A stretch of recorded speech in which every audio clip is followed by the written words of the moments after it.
সামাজিক যোগাযোগ মাধ্যমগুলোর মধ্যে হোয়াটসঅ্যাপ বিশ্বব্যাপী জনপ্রিয়।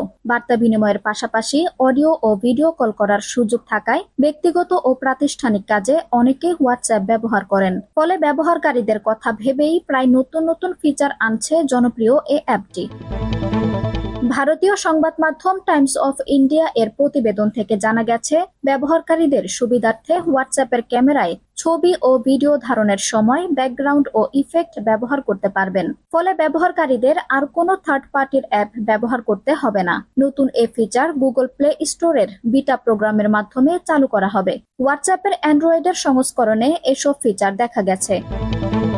নতুন ফিচারে ক্যামেরায় ফিল্টার হিসেবে রয়েছে warm, cool black and white, light leak, dreamy, prism light, fish eye, vintage TV, frosted glass এবং ডুওটোন।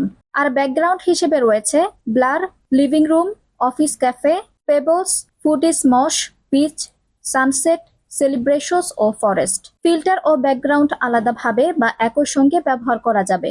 নতুন কম আলোতে ভালো ছবি তোলার জন্য হোয়াটসঅ্যাপের লো লাইট মোড যুক্ত করা হয়েছে। আঞ্জুম হক আরবি, টাইম নিউজ ডেস্ক।